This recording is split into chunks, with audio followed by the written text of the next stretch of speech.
এই যে একটা যুদ্ধময় পরিস্থিতি, এই যুদ্ধময় পরিস্থিতি থেকে কিভাবে ওভারকাম করা যাবে গোটা বিষয়টা কিন্তু এই মুহূর্তে একটা ধোঁয়াশা।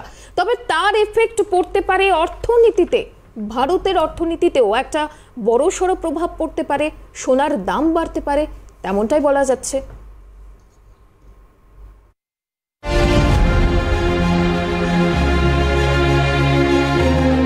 ইরান ইসরায়েল সংঘাতে উত্তপ্ত হয়ে উঠেছে মধ্যপ্রাচ্যের পরিস্থিতি। এই ইস্যুতে নিরপেক্ষ অবস্থান নিয়েছে ভারত। তবে ইরান এবং ইসরায়েলের এই সংঘর্ষ যদি আরও দীর্ঘায়িত হয় তাহলে তার সরাসরি প্রভাব পড়তে পারে ভারতীয় অর্থনীতিতে। সেই সঙ্গে বাড়তে পারে অপরিশোধিত তেলের দাম। ইতিমধ্যেই ব্যারেল প্রতি অপরিশোধিত তেলের দাম $90 ছাড়িয়েছে। ইরান এবং ইসরায়েলের মধ্যে এই সংঘাত যদি ক্রমাগত চলতেই থাকে তাহলে কয়েকদিনের মধ্যেই সেই দাম $100 ছুঁয়ে ফেলবে, যা বিশ্ব অর্থনীতিতে প্রভাব ফেলবে। প্রসঙ্গত, অপরিশোধিত তেলের 80%ই ভারত আমদানি করে। ভারত যা তেল আমদানি করে তার অধিকাংশই আসে মধ্যপ্রাচ্য থেকে। ফলে ইরান ইসরায়েল সংঘর্ষের কারণে ক্ষতির মুখে পড়তে পারে ভারত, এমনটাই মনে করছেন বিশেষজ্ঞরা। এ নিয়ে কি জানালেন আন্তর্জাতিক সম্পর্ক বিশেষজ্ঞ দেবাশিস নন্দী? শুনুন। যখন কোনো উত্তেজনা হয় অবশ্যই একটা সাইকোলজিক্যাল এফেক্ট প্রথম, সেটা আর্থসামাজিক অবস্থার যখন উত্তেজনা থাকে কোনো একটা অঞ্চলে, রাজনৈতিক অবস্থার উত্তেজনা থাকে, যুদ্ধ বা বিবাদ হয়, তখন অবশ্যই অর্থনীতির উপর চাপ পড়বে। পাশাপাশি সাপ্লাই চেন ইন্টারাপ্টেড হবে, অর্থাৎ ব্যাহত হতে পারে। কারণ যুদ্ধ যখন হয় তখন যে তেল ট্যাঙ্কার্সগুলো যায় এখান থেকে, যে তেলবাহী মানে জাহাজগুলো যায় তেল আনতে, আনাগোনা করে, সেখানে শুধু ভারতের না, সারা বিশ্বের বিভিন্ন দেশই এনার্জি সিকিউরিটির জন্য মধ্যপ্রাচ্যের উপর ডিপেন্ডেন্ট। সুতরাং তেলের দাম বৃদ্ধি পাবে এবং সাপ্লাই চেন ব্যাহত হবে। সুতরাং এই ক্ষেত্রে আমার মনে হয় যে ভারতের অর্থনীতিতেই শুধু নয়, সারা বিশ্বের অর্থনীতিতে একটা প্রভাব বিস্তার করছে। অন্যদিকে ইরান ইসরায়েল সংঘর্ষের কারণে সোনার দামও বাড়তে পারে বলে মনে করছেন বিশেষজ্ঞরা। চলতি মাসেই সোনার দামে রেকর্ড উত্থান লক্ষ্য করা গিয়েছে।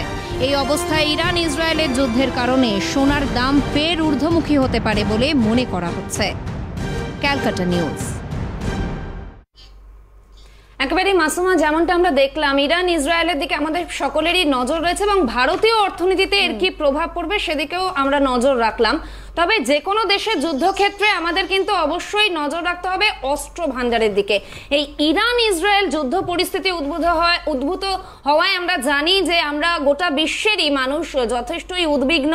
এর পাশাপাশি এর প্রভাব পড়েছে ভারতেও। কিন্তু এই দুই দেশের অস্ত্র ভান্ডারে ঠিক কি কি রয়েছে জেনে নিন।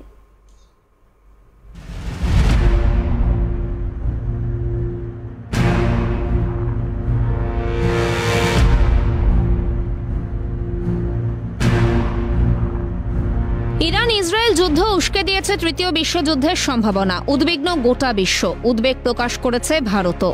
ইতিমধ্যেই এই আক্রমণ নিয়ে নিজেদের অবস্থান স্পষ্ট করেছে বিভিন্ন দেশ। জর্ডান, আমেরিকা, ফ্রান্স এবং ব্রিটেনের মতো দেশগুলি সমর্থন করেছে ইসরায়েলকে। একইভাবে লেবানন, সিরিয়া, ইয়েমেন এবং ইরাকের মতো দেশগুলি তাদের সমর্থন জানিয়েছে ইরানকে। অন্যদিকে ইরান ইসরায়েল যুদ্ধের ফলে মধ্যপ্রাচ্যের দেশগুলি সামগ্রিকভাবে ক্ষতিগ্রস্ত হওয়ার সম্ভাবনা তৈরি হয়েছে। চলুন দেখে নেওয়া যাক শক্তির বিচারে কোন দেশ কোন জায়গায় অবস্থান করছে। প্রতিরক্ষা বাজেটের ক্ষেত্রে ধারে ভারে ইরানের চেয়ে অনেকটাই এগিয়ে ইসরায়েল। ইরানের বাজেট যেখানে বছরে $995 কোটি, সেখানে ইসরায়েলের বাজেট হলো $2440 কোটি। ইরান তাদের পরমাণু শক্তির বিষয়ে গোপনীয়তা রাখলেও যুক্তরাষ্ট্র এবং ইউরোপীয় ইউনিয়ন দাবি করেছে যে ইরানে মজুদ থাকা ইউরেনিয়াম দিয়ে পারমাণবিক অস্ত্র তৈরি করছে।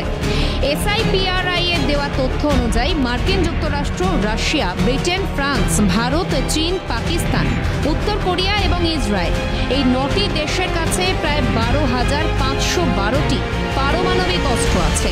ইরানের নিয়মিত সেনার সংখ্যা 11,80,000, যেখানে ইসরায়েলের সৈন্য সংখ্যা 6,70,000। ইরানের সংরক্ষিত সেনার সংখ্যা 3,50,000 আর ইসরায়েলের সংরক্ষিত সেনার সংখ্যা 4,65,000। জানা গিয়েছে ইরানের হেলিকপ্টার সংখ্যা 129টি আর ইসরায়েলের 146টি, যার মধ্যে রয়েছে 48টি অ্যাটাক হেলিকপ্টার। জানা গিয়েছে ইরানের ট্যাঙ্ক সংখ্যা 1,996টি এবং সাজোয়া যানের সংখ্যা 65,765টি। এদিকে ইসরায়েলের ট্যাঙ্ক 1,370টি এবং দেশটিতে সাজোয়া যান রয়েছে 43,403টি। গ্লোবাল ফায়ার পাওয়ারের সূত্রের তথ্য বলছে নৌশক্তির দিক থেকে ইরান অনেকটাই এগিয়ে ইসরায়েলের থেকে। ইরানের আছে 101টি যুদ্ধজাহাজ, যার মধ্যে 7টি ফ্রিগেট এবং 21টি টহল জাহাজ। অন্যদিকে ইসরায়েলের যুদ্ধজাহাজের সংখ্যা 67টি, যার মধ্যে টহল জাহাজ 45টি। ইসরায়েলের কোনো ফ্রিগেট নেই। ইরান ও ইসরায়েলের সাবমেরিনের সংখ্যা যথাক্রমে 19 এবং 5টি। ক্যালকাটা নিউজ। শাহানা, মধ্যপ্রাচ্যের এই যে পরিস্থিতি বা এই যে অবস্থা, তা নিয়ে কিন্তু রীতিমতো তুঙ্গে চর্চা, এবং আমরা দেখেছি যে এই ঘটনা ঘটার পর কিন্তু বিভিন্ন দেশ, আমেরিকা সহ ফ্রান্স সহ বিভিন্ন দেশ কিন্তু পাশে দাঁড়িয়েছে ইসরায়েলের। তবে ভারত তারাও উদ্বেগ প্রকাশ করছে, জানি ইতিমধ্যেই কিন্তু একেবারে চর্চা তুঙ্গে উঠেছে।